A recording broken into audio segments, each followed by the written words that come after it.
So now that we've finished the budget, and I know that we're all thankful that we are through with that budgeting chapter, now we're going to move on to where we're at the end of the year.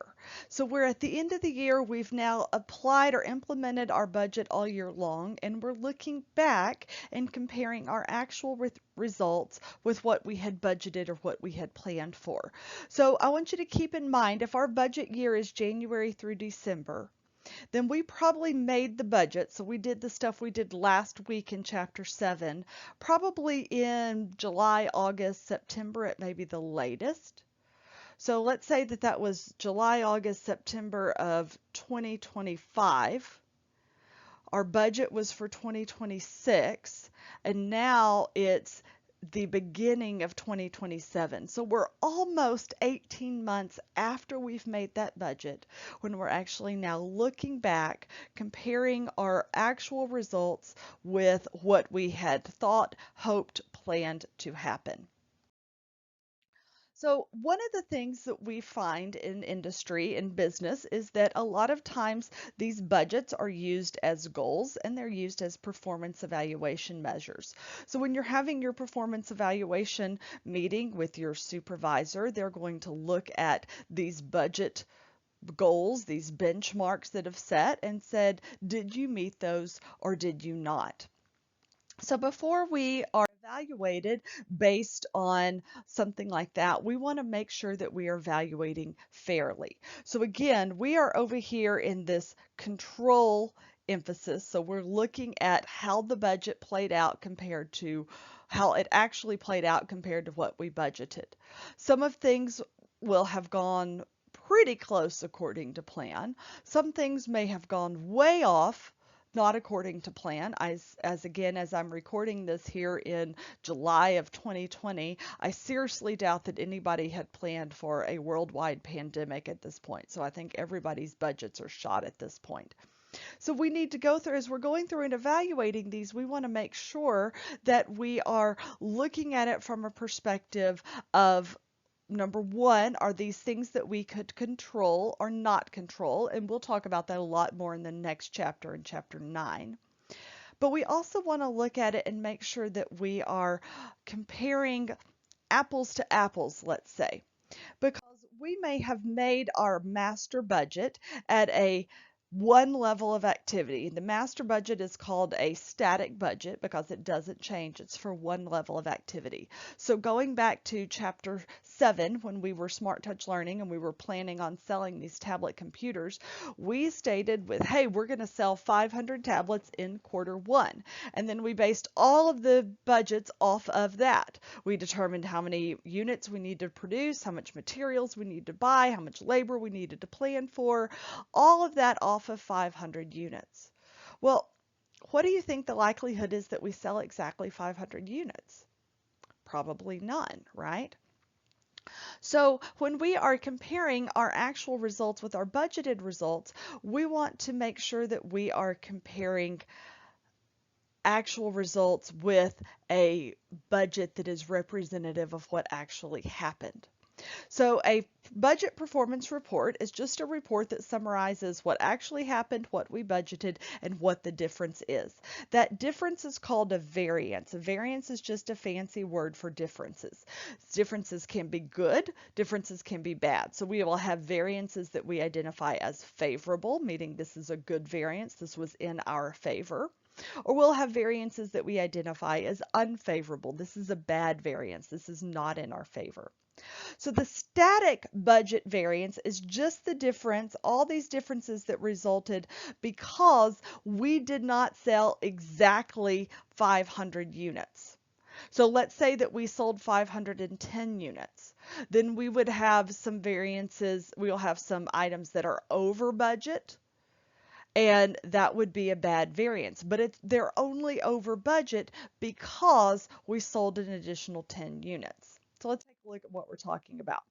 So we said that variances can be good or bad, and we indicate those as favorable or unfavorable is typically how you do it. You say it's F for favorable or U for unfavorable. So for example, if our actual revenue was more than we had budgeted, then that's a good variance. Or if our actual expenses were less than we had budgeted, that's a good variance. But if revenue is less than we planned or expenses are more than we planned, then those are bad variances. Those are unfavorable variances. So here we have a budget report for Cheerful Colors.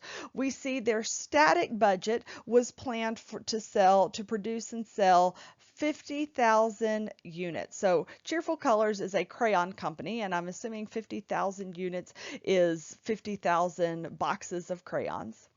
We actually produced and sold 52,000. So we sold more than we had planned on selling. This is a good thing, right? So first of all, we're going to look over here at our budget variance and say, well, hey, we sold 2,000 more units than we planned to. This is a good thing. This is a favorable variance, right? So when I look at my revenue I thought was going to be 375. It actually was 384,800. It was $9,800 over budget. In this case, being over budget is good when you're talking about revenue. So this was a favorable variance. But if I look at materials, I'm like, whoa, wait a second here. I said materials should be 87,500. Materials were actually 104,000. You went way over budget on your materials, 16,500 over budget. Bad on you. You're not getting a pay raise this year. And if you're the purchasing manager, what's your comeback? My guess is you're going to say, wait. This is not all my fault, okay? There may be a million reasons that it's not my fault, but one reason that it's not my fault is because we made 2,000 more units than we planned on making. Obviously, if you make more units, you're going to use more materials. So it's not fair to compare and say, I went over budget when clearly I had to go over budget. You had to use more materials. So comparing my actual results with this budget based on 50,000 units, not a fair comparison. Okay. Now let's look at the labor one here. Notice that we thought labor was going to be 150,000. But it was actually less. It was 145,600. We saved $4,400 in labor. Now, normally we're going to be, woohoo, we saved money. But remember, I made an additional 2,000 units. So it doesn't make sense that I would have saved money on labor. Labor costs should have been higher. I should be over budget on labor because I made more units, therefore I used more labor hours. This doesn't make sense. So even though this is a favorable variance, I want to investigate this one a little bit more. I want to find out why this one is favorable, because really it shouldn't be. Okay.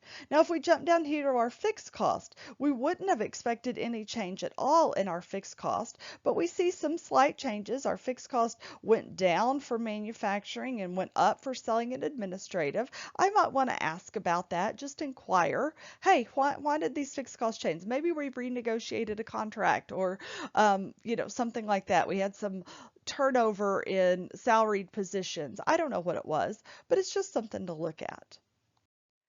So what I really want to do is I don't want to compare the actual results with that static budget. That doesn't give me a lot of information. What I really want to do is compare the static budget with a flexible budget.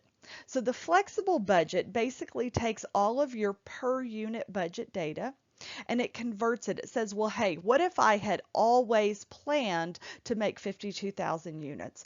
What would the budget look like now?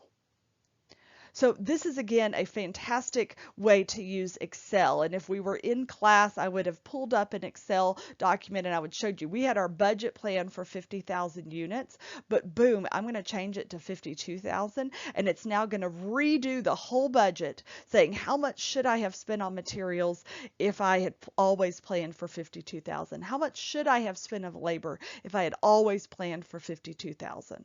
How much should I have spent on overhead if I had always planned for 52,000? So it converts your budget to say, what if I had always planned on this? Or it flexes your budget. So now we can see this is just an example of a flexible budget prepared for multiple activity levels. So 50,000 is where, hey, we thought we were going to live, right? But what if production was less than 50,000? Well, then this is what my budget looks like. Or what if Production is more than 50,000. Here's what my budget's going to look like. So we use the same per unit cost, the same sales revenue per unit, the materials, the labor, the overhead. It's just now we're going to multiply it by 52,000 instead of 50,000 units. So now I can take this flexible budget for 52,000 and compare it with my actual results of 52,000, and I get a lot more robust data. I get a lot more information. So when we compare this, we're going to have two variances here. One is the flexible budget variance, and this is the difference between the actual results and the expected results in the flexible budget. Okay, so this is saying, did you go over on materials even when we accounted for the extra 2,000 units that you produced? This variance is what we're looking at now. And then the sales volume variance is looking at the difference in the expected results in the flexible budgets and the actual units sold. So we know that we had planned for, this is what we looked at earlier, we had planned for 50,000, we actually sold 52. So that sales volume variance is that 2,000 units favorable. So I like this diagram, but we're going to come back to this later and it will make a little bit more sense. But when you're comparing actual results versus flexible budget versus static budget. So this sales volume variance is comparing your static with your flexible. So in our example, this was 2,000 units favorable.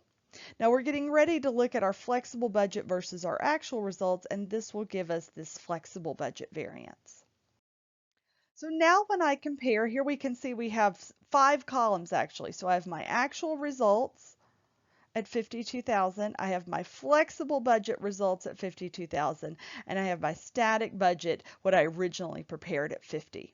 So we've already looked at this data over here. This we've already looked at. I'm going to erase it, but we did already look at that. So what I really want to zero in on is this data right here, comparing my actual results with my flexible budget.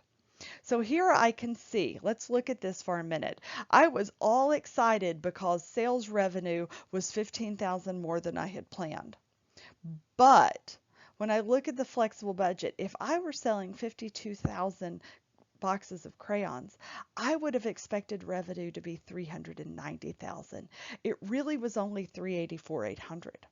So really, I have an unfavorable variance. I have less revenue than I expected to have at this level. So this tells me that I must have sold the units for less than $750. So maybe that's what drove demand up. I cut the price, and we know from economics when the price drops, demand goes up. So maybe I dropped the price, and that's why demand went up, but I earned less revenue than I thought I should have. Now let's look at materials. We originally were all in an uproar because we were over budget on materials. So we said, hey, look, once you take into account that you made 2,000 more units that you planned on, materials should have been $91,000. They actually were 104. So we still went over budget on materials by $13,000. It's not as bad as it looked like before. It was, what, $16,500, but we did go over budget. Now, here's what we don't know when we look at this materials budget right here. This materials variance. We don't really know what caused this. There's two things that could have caused this. It could be that we paid more for the materials than we budgeted. So we had originally budgeted that we were going to pay $1.75 per unit of materials. Maybe they cost us more than that. So it could be that this difference is caused by a price component. Or it could be that we used more materials than we planned to. So it could be that instead of using, I'm just making up numbers here, 2 pounds of materials per box of crayons, we used 2.5. Well, that would certainly cause our materials to go up. So we don't know, looking at this variance, if it's caused by a price difference or a quantity difference. That's what we're going to examine further in the next couple of objectives. When we look at labor, Again, I'm still baffled by the labor. I would have expected if I made 2,000 more units that labor cost would go up. In fact, I would have expected them to go up to 156, but they were really about 10,000 less than that, 145.6. So even though this is a favorable variance, I'm very puzzled by it. I want to investigate this variance some more. Because again, there's two things that could have caused this variance. Maybe I paid my laborers less than I had budgeted for. Okay, that's a possibility. Maybe I paid them less. I thought I was going to pay them $3 per unit. I actually ended up paying them, I don't know, 275. It's possible. I don't know. Or maybe my employees worked faster. And therefore, since they worked faster, I was able to save money. So I don't know what caused this. I want to investigate that further. So what we're going to spend the next couple of objectives on is breaking down specifically for materials and labor. We're not going to cover the overhead variances in this class. They are covered in your book, and I'll let you cover those when you go on to the university and take cost accounting. We're just going to look at materials and labor, and we're going to examine what caused us to be $13,000 over budget for materials and $10,400 under budget for labor.